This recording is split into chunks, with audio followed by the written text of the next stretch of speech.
Assalamualaikum warahmatullahi wabarakatuh. Hari ini saya nak buat ulasan perlawanan di antara Malaysia menentang Thailand dalam saingan Sukan C, yang mana Malaysia berjaya menang 2-1 hasil jaringan Aswar Fikri dan juga Daniel Asri, manakala gol Thailand dijaringkan oleh Patrick. Pada perlawanan ini, Thailand bermain dengan 10 orang dan Malaysia berjaya untuk memanfaatkan kelebihan tersebut di second half untuk lebih menyerang pasukan Thailand yang dilihat bermain secara bertahan. Dan tahniahlah untuk pasukan Malaysia sebab berjaya menang perlawanan tersebut untuk kemenangan pertama dalam saingan kumpulan B untuk Sukan C. Baiklah, tanpa membuang masa, mari kita masuk ke dalam ulasan perlawanan. Apakah perkara yang boleh kita puji dan apakah kekuatan pasukan Malaysia yang patut kita puji pada perlawanan semalam? Yang pertama yang boleh saya puji adalah tentang ketenangan dan juga kecekapan dan juga kehebatan defense department pasukan Malaysia ketika mereka punya formation ketika menyerang, iaitu mereka akan menggunakan formation 3-4-3 atau 3-5-2 di hadapan, yang mana kita boleh tengok Haris Haikal, Zikri Khalili dan juga Azrin Afiq yang membentuk back 3 di belakang bermain dengan defensive line yang agak tinggi, tetapi itu tidak menjadi masalah kepada mereka untuk mematahkan serangan pihak lawan dengan melakukan interception, pressing awal, challenge first ball dan juga menutup ruang supaya pemain-pemain Thailand gagal untuk penetrate atau masuk ke dalam D-box pasukan Malaysia. Pada perlawanan semalam boleh dikatakan attacking third ataupun attacking force pasukan Thailand bukanlah kaleng-kaleng, yang mana mereka menyenaraikan Wurachit, Ekanik Panya, yang mana dikatakan pemain-pemain yang hebat dalam pasukan Thailand untuk skuad kebangsaan mereka yang senior dan juga untuk skuad bawah 23 tahun. Namun begitu, itu tidak menjadi masalah untuk defense department pasukan Malaysia untuk memastikan yang mereka sentiasa berhati-hati dan sentiasa menunjukkan disiplin yang tinggi, berkomunikasi dengan baik untuk mematahkan segala gerakan yang dilakukan oleh pasukan Thailand sewaktu 15 minit yang pertama. Namun begitu, kita tidak dapat menidakkanlah yang defense department pasukan Malaysia telah melakukan satu kesilapan mudah yang membiarkan ataupun dikatakan ball watching untuk gol Patrick buat pasukan Thailand yang pertama. Itu sahaja yang boleh saya katakan kesilapan yang dilakukan sepatutnya tidak berlaku. Tetapi sepanjang overall game, memang defense department pasukan Malaysia bermain dengan sangat baik. Dari segi bertahan mereka baik, dari segi membantu build up daripada bawah juga mereka sangat-sangat baik.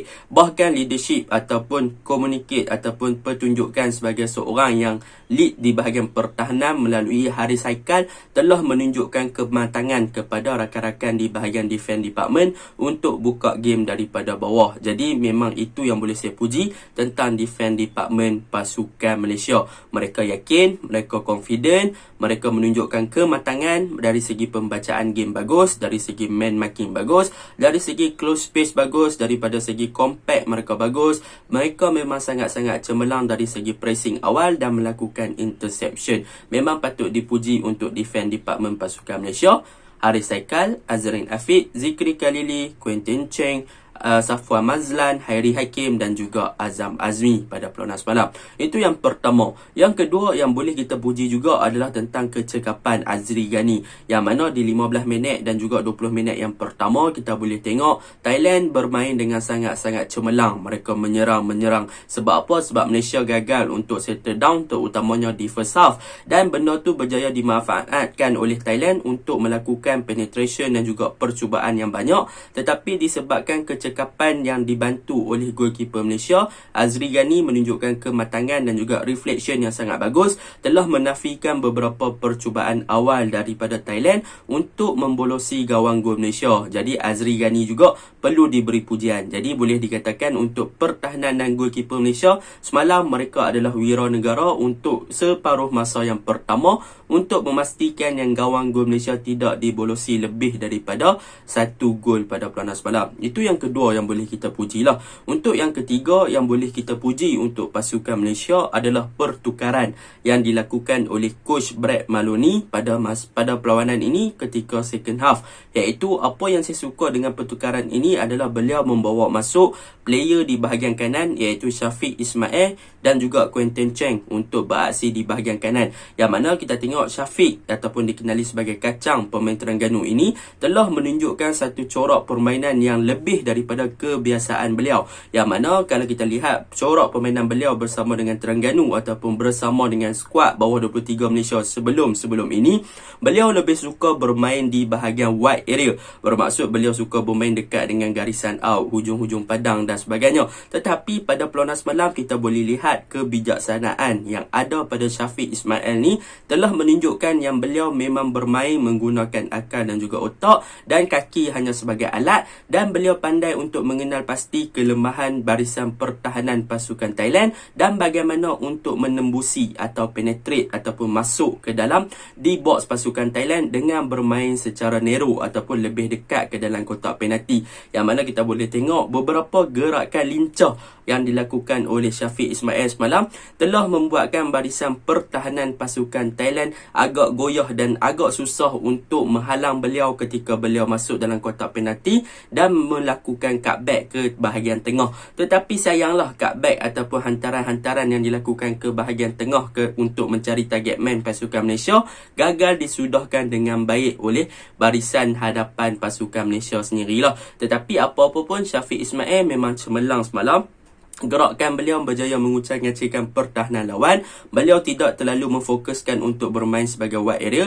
Beliau lebih narrow ataupun lebih ke dalam kotak penalti dan lebih berani untuk buat tindakan dalam situasi one on one bersama dengan pertahanan dan lebih berani untuk beat pertahanan pasukan Thailand di dalam kotak penalti. Di samping itu, beliau juga dibantu oleh Quinton Cheng yang dimasukkan di bahagian wingback kanan, yang mana kemasukan Quinton Cheng menggantikan Azam Azmi yang cedera telah menunjukkan sedikit perubahan daripada segi kualiti crossing, yang mana apabila Quinton Cheng ni pun juga lebih ofensif dan lebih berani untuk ke hadapan untuk membantu Syafiq Ismail di bahagian hadapan untuk memberi number of player untuk pasukan Malaysia bagi menyerang di bahagian kanan. Dan kualiti crossing yang ada pada Quinton Cheng memang sangat-sangat menakjubkan, yang mana beliau juga berani untuk buat overlapping, dan yang paling penting crossing ataupun hantaran lintang yang dilakukan oleh Quinton ni adalah tepat kepada dalam kotak penalti untuk mencari target man, yang mana satu hantaran lintang dilakukan oleh Quinton tepat kepada Hadi Fayad, tetapi sayang ketandukan Hadi Fayad sedikit tersasar.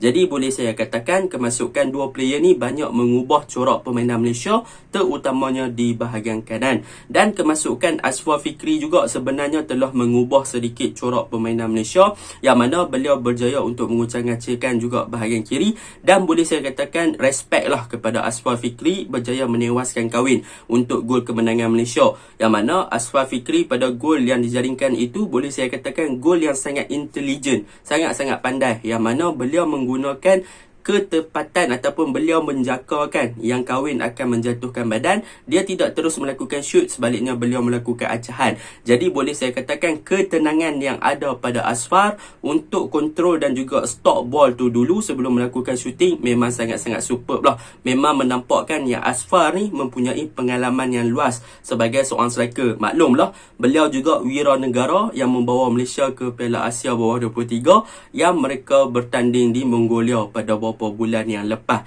Jadi memang Aswar pun menunjukkan satu corak permainan yang matang dan bijak dalam perlawanan semalam untuk menjaringkan gol kemenangan Malaysia. Itu yang keempat yang boleh saya puji untuk pasukan Malaysia. Yang kelima yang boleh saya puji untuk pasukan Malaysia adalah mengenai Luqman Hakim. Luqman Hakim pada perlawanan semalam, beliau tidaklah diletakkan sebagai seorang true striker sangat, tetapi beliau boleh dikatakan boleh diberikan sebagai decoy ataupun boleh diberikan peranan sebagai free roamer di bahagian tengah dan juga bahagian serangan. Yang mana Luqman ni boleh dikatakan dari segi work rate, daripada segi kerajinan beliau sangat rajin. Beliau banyak lari di sekitar padang untuk melakukan pressing. Beliau banyak berada dalam kedudukan yang tepat untuk melakukan intercept, dan beliau juga beberapa kali involve dengan build up untuk pasukan negara di bahagian serangan dengan bermain 1-2. Tetapi ada beberapa perkara yang perlu diperbaiki oleh Luqman, iaitu daripada segi decision dan daripada segi melakukan pressing, yang mana beliau tidaklah boleh melakukan pressing secara membuta tuli sahaja, tetapi sebaliknya beliau perlu tahu timing dan bila mana beliau perlu masuk untuk challenge ball dan sebagainya. Dan dari segi build up, beliau juga perlu berkomunikasi dengan lebih baik di bahagian hadapan untuk memastikan yang gerakan bantu mereka tu tidaklah sia-sia dan tidak sia-siakan dengan out ataupun disia-siakan dengan challenge ataupun interception daripada pihak Thailand lagi lah untuk the next game. Benda tu boleh improve, tapi daripada segi kerajinan, daripada segi work rate yang ditunjukkan oleh Lokman, daripada segi semangat yang beliau tunjukkan, memang beliau sangat-sangat rajin. Tapi untuk bermain sebagai satu tim, mereka perlukan lebih taktikal untuk attacking third pasukan Malaysia. Bagaimana mereka ingin menggerakkan serangan di bahagian hadapan supaya lebih lancar dan lebih smooth lah untuk the next game menentang Laos pada 11 Mei ini. Itu yang kelima. Yang keenam yang boleh saya puji adalah di bahagian tengah, iaitu Mukairi Ajmal. Mukairi Ajmal menunjukkan satu corak permainan yang matang sebagai seorang pemain tengah utama untuk skuad bawah 23, dan dia juga mempunyai pengalaman dalam saingan Liga Super bersama dengan Selangor FC. Beliau menunjukkan kematangan, beliau menunjukkan yang beliau adalah seorang kapten yang bagus. Beliau menggerakkan corak permainan yang bagus, memberikan satu assist kepada Daniel Asri. Beliau banyak melakukan interception di bahagian tengah, melakukan foul yang sepatutnya. Dia berjaya mengawal bahagian tengah tu dengan baik lah. Cumanya beliau perlu cari cara jalan untuk improve bagaimana beliau nak berkomunikasi dan bagaimana beliau nak mencorak ataupun create movement di bahagian tengah bersama dengan Nick Akif. Sebab Nick Akif pada peluang semalam banyak juga melakukan hantaran-hantaran yang mudah berjaya diintercept dan juga berjaya dihalang oleh barisan tengah dan juga barisan pertahanan Thailand. Jadi secara overallnya itu yang boleh saya puji untuk pasukan Malaysia lah.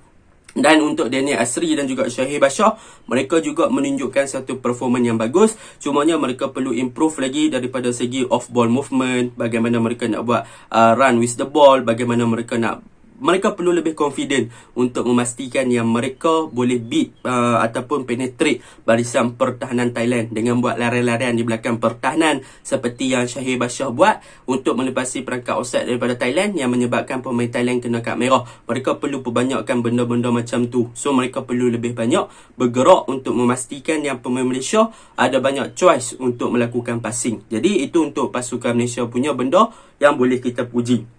Untuk kelemahan, apa yang perlu mereka improve? Satu, daripada segi chemistry, mereka perlu improve daripada segi persefahaman dan juga komunikasi. Bagaimana mereka nak menggerakkan dan juga bagaimana mereka nak mencorakkan gameplay di atas padang. Mereka tak boleh mengharapkan seorang player sahaja untuk menggerakkan di dalam padang. Mereka perlu bermain as a team, mereka perlu ada jiwa, mereka perlu ada chemistry, mereka perlu faham antara satu sama lain ketika pemain ini buat larian, pemain mana yang perlu cover tempat dan sebagainya, untuk memastikan yang mereka tidak lagi mensia-siakan peluang yang ada. Yang kedua, mereka juga perlu perbaiki daripada segi finishing ataupun daripada segi finisher, penyudah, yang mana semalam ada beberapa percubaan yang mereka boleh sepatutnya skor dan jaringkan. Kita tahu goalkeeper Thailand tu kahwin, tetapi dalam bola sepak sepatutnya bola tu kita boleh skor dan sebagainya. Mereka perlu lebih berani untuk ambil tindakan yang lebih efektif untuk menjaringkan gol. Bermaksud di sini decision making yang mereka lakukan, sama ada untuk passing ataupun untuk melepaskan rebatan, mereka perlu buat keputusan lebih awal supaya keputusan yang mereka buat tu lebih memihak kepada pasukan Malaysia secara positif berbanding disia-siakan peluang tersebut. Itu yang kedua. Yang ketiga, mereka perlu lebih banyak bergerak, perlu lebih compact, mereka perlu bermain dengan berkomunikasi dengan baik, mereka perlu ada banyak choice untuk mereka melakukan passing dan juga open gameplay daripada mereka berkedudukan statik menunggu bola sahaja. So apabila mereka banyak berlari dan berkomunikasi, insya-Allah lawan dengan Laos nanti mereka boleh menang, dan kita harap kemenangan lah untuk pasukan Malaysia supaya Malaysia menang Sukan C pada season kali ini. Itu untuk pasukan Malaysia. Untuk pasukan Thailand pada perlawanan semalam, untuk first half dalam 15 ke 30 minit yang pertama, Thailand bermain dengan baik. Mereka punya off ball movement, pergerakan tanpa bola, mereka punya passing, short passing, mereka punya cara open gameplay memang sangat menarik, tidak dinafikan, memang sangat-sangat menjadi, dan mereka berjaya untuk menjaringkan satu gol daripada segi kelebihan yang ada, teknik yang ada pada Patrick tu, bagaimana dia boleh menewaskan 2-3 player pertahanan Malaysia, lepas tu tewaskan goalkeeper, memang sangat-sangat menarik. Tetapi sayang, apabila pemain pertahanan mereka, Kim Dee, kena kad merah, mereka mengubah corak permainan bertahan. Sebab waktu tu 10 lawan 11, Thailand tengah leading. Tetapi pertahanan ataupun corak bertahan mereka tu nampaknya sedikit longlai, tak berdisiplin dan mula seakan-akan tak hilang ataupun seakan-akan hilang fokus ketika masuk ke minit 70. So mereka perlu improve daripada segi fokus dalam game untuk memastikan yang mereka tak buat kesilapan yang sama. Mereka perlu lebih berdisiplin untuk memastikan yang defense department mereka lebih compact. Di bahagian tengah mereka perlu lebih pressure pemain-pemain yang kawal bola. Mereka tak boleh bagi pihak lawan pegang bola dengan terlalu lama. Jadi untuk pasukan Thailand memang 15 ke 30 minit pertama tu main lawa, tetapi selepas kehilangan seorang player mereka mula down, terutamanya second half. Mereka dah hilang fokus, mereka tak bertahan dengan baik menyebabkan mereka terpaksa menerima kekalahan minit-minit akhir. Jadi itu sahaja ulasan saya. Assalamualaikum.